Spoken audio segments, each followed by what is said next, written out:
और सांचौर की अगर आपको बात बताऊं तो सांचौर में फर्जी आधार कार्ड बनाने का मामला विधानसभा में गूंजा है। जी हां, वहीं सरकार ने प्रदेश भर में जांच अभियान चलाने की घोषणा भी की है और कांग्रेस विधायक रतन देवासी ने ध्यानाकर्षण शक का प्रस्ताव के जरिए पाकिस्तान के सीमावर्ती जिलों में संचालित आधार केंद्रों पर फर्जी आधार कार्ड बनाए जाने से खतरे के बारे में गृह मंत्री का ध्यान आकर्षित किया है।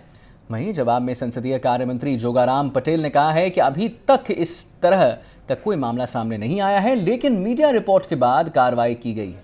कुछ लोगों को गिरफ्तार किया गया है। फिलहाल जांच जारी है। साथ ही सांचौर में ई मित्र पर प्रभावी निगरानी रखी जा रही है और एक मामले में सीबीआई को भी खत लिखा गया है। मशीनों को भी बंद किया गया है और पूरक सवाल करते हुए देवासी ने कहा है कि आधार कार्ड फर्जी तरीके से सांचौर में बनाए गए हैं। कहीं का शख्स, कहीं का नाम, किसी की फोटो से फर्जी आधार कार्ड बनाया जा रहा है और ये गंभीर मसला भी है। स्कूली बच्चों को 200-200 रुपए का लालच देकर फिंगरप्रिंट्स लिए गए हैं। विधायक जीवाराम ने कहा है कि पूर्ववर्ती सरकार के वक्त इस तरह के मामले में एक मशीन तक गायब करवा दिया गया था। विधानसभा अध्यक्ष वासुदेव देवनानी ने भी मामले को गंभीरता से लेने के सरकार को निर्देश दिए हैं और वही मंत्री पटेल ने जवाब देते हुए कहा है कि राजस्थान में सघन अभियान चलाया जाएगा और पिछले 1 साल के अंदर जो आधार कार्ड बनाए गए हैं सभी मशीनों की जांच की जाएगी। और इसी विषय पर बात करने के लिए हमारे साथ वीरेंद्र शेखावत हैं, हमारे संवाददाता, जिनसे हम बात करेंगे। वीरेंद्र, इस पूरे मामले में एक जो चीज मैं पढ़ रहा था जो सामने आई है वो ये आई है कि फिंगरप्रिंट्स लिए जा रहे हैं। 200-200 रुपए देकर बच्चों को लालच दिया जा रहा है। फिंगरप्रिंट्स, अच्छा, कहीं के फिंगरप्रिंट्स हाथ के यूजुअली होते हैं, पैरों के भी फिंगरप्रिंट्स लिए जा रहे हैं। तो बड़ा ही गंभीर मामला है ये जो पटल पर रखा गया है। क्या आपका रिएक्शन इस पर? बिल्कुल, देखिए आदित्य, आपको बताना चाहूँगा कि जिस तरीके से राजस्थान के अंदर पिछली पूर्ववर्ती सरकार के जो कह सकते हैं कि कार्यकाल के दरमियान एक फर्जी आधार कार्ड को लेकर कार्रवाई की गई थी, उसका भी इस सदन के अंदर कार्रवाई का जिक्र किया गया है। और अब जो सांचौर से जो कांग्रेस के विधायक हैं रतन देवासी, उन्होंने भी सरकार से अपील की है कि इसको जो फर्जी आधार कार्ड बना रहे हैं उनके खिलाफ कानूनी कार्रवाई की जानी चाहिए और सीबीआई से इसकी जांच करवानी चाहिए। तो जिस तरीके से आपने देखा कि राजस्थान के अंदर जो एक समाचार पत्र के माध्यम से जब ये सूचना सामने आती है तो उसमें फर्जी आधार कार्ड बनाने वालों की जो सूची है उसमें 3 से 4 लोगों को गिरफ्तार भी किया जाता है। लेकिन सरकार जैसे ही बदलती है फिर से एक बार सदन के अंदर इस तरीके का मामला जो सांचौर के जो विधायक हैं रतन देवासी वो उठाते हैं। तो इसको लेकर जोगाराम पटेल ने कहा कि अभी तक ऐसा कोई भी मामला है वो हमारे सामने नहीं आया। यदि आता है तो उसके खिलाफ सख्त से सख्त कार्रवाई की जाएगी। इसके साथ ही आपको बताना चाहूँगा कि जिस तरीके से आपने देखा कि आज सदन के अंदर जो फर्जी आधार कार्ड को लेकर लगातार है, जो सीमावर्ती जो जिले हैं जिसमें आप देखेंगे बाड़मेर, जैसलमेर और जो अन्य जो जिले आते हैं, इन जिलों के ऊपर जो किसी भी फोटो या फिर किसी भी व्यक्ति की जो जन्म दिनांक होती है उसके ऊपर फर्जी आधार कार्ड बनाए जाते हैं और उसको लेके मशीन जब्ती भी करने की यहाँ पे बात की गई है। तो कई ऐसे मुद्दे हैं जिनको लेके राजस्थान की जो विधानसभा है उसके अंदर ये मुद्दे उठाए गए हैं। इसके साथ साथ आपको बताना चाहूँगा कि स्कूली बच्चों को लेकर 200-200 रुपये का जो प्रलोभन देने का यहाँ पे जिक्र किया गया है, क्योंकि जिस तरीके से आपने देखा कि जो स्कूली बच्चे होते हैं उनको 200 रुपये का प्रलोभन दिया जाता है और फिर उनकी फ़ोटो और उनकी जो डिटेल होती है उनके नाम पर या फिर अन्य किसी नाम पर फर्जी आधार कार्ड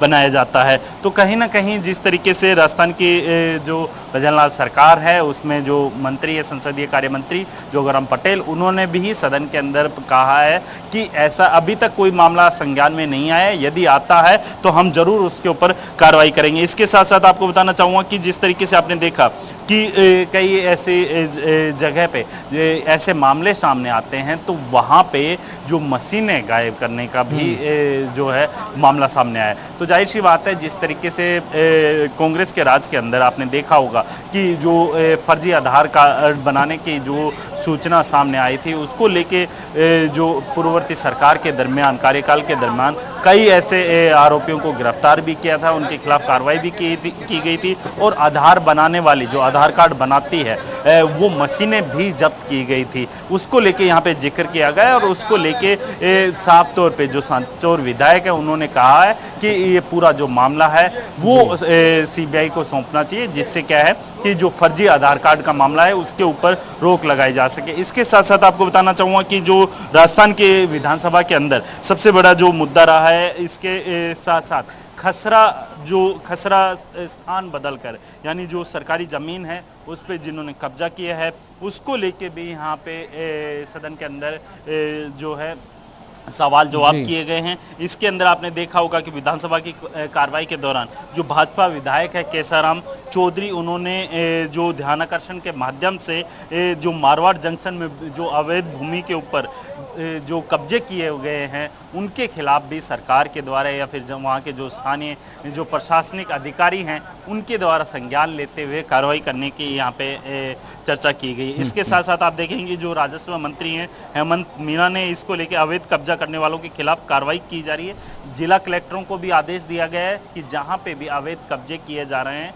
उनके खिलाफ प्रशासनिक जो अधिकारी हैं उन्हें साफ तौर पर निर्देशित किया है कि आप इनके खिलाफ कार्रवाई कीजिए। तो जाहिर सी बात है, जिस तरीके से आज के अगर मैं बात करूं पूरे सदन के अंदर, तो आपने देखा होगा कि राजस्थान के अंदर चाहे वो शिक्षा का मुद्दा हो या फिर जो अवैध अतिक्रमण को लेके या फिर अवैध जो अतिक्रमण होता है उसको लेके यहाँ पे सदन के अंदर चर्चा की गई है। तो कई ऐसे मामले हैं उनको लेके यहाँ पे चर्चा हुई है। और जिस तरीके से आपने देखा कि राजस्थान के विधानसभा के अंदर इस सत्र के अंदर जो बजट को लेके जो सवाल जवाब होने थे उसको लेके यहाँ पे सवाल जवाब किए जा रहे हैं। और साथ ही आप देखें कि जो सूरजगढ़ विधानसभा क्षेत्र से जो विधायक आते हैं उन्होंने भी श्रवण कुमार चौधरी ने भी एक सवाल उठाया है। उसके अंदर कहा है कि शिक्षा के अंदर अगर मैं बात करें तो तमाम जो शिक्षा के जो कुलपति होते हैं, जो कॉलेज के अंदर जो कुलपति होते हैं, यूनिवर्सिटी में जो कुलपति होते हैं, उन कुलपतियों को यूपी के जो रहते हैं, यूपी के जो निवासी रहते हैं उन्हें ही यहाँ पे लगाया जाता है। क्या वजह है जिन्हें यूपी के जो कुलपति हैं वो यहाँ पे लगाते हैं? तो इसको लेके भी उन्होंने सवाल किया है। तो उसको लेके उन्होंने कहा कि क्या राजस्थान के अंदर ऐसे कोई कुलपति नहीं है जो इस तरीके की जो कह सकते हैं कि जिम्मेदारी ले सके। तो कई ऐसे बिंदु हैं जिसको लेके जो विपक्ष है वो लगातार सत्ता पक्ष से सवाल जवाब कर रहा है। और अब देखने वाली बात ये होगी कि अब कार्रवाई फिर से स्टार्ट हो चुकी है विधानसभा की, तो कई ऐसे मुद्दे रहेंगे जिन मुद्दों को लेके अब सदन के अंदर सवाल जवाब होने जी ठीक है। बहुत बहुत धन्यवाद वीरेंद्र, महत्वपूर्ण जानकारी देने के लिए, पूरा एक अच्छे तरीके से हमारे दर्शकों को पूरा जो मुद्दा है वो समझाने के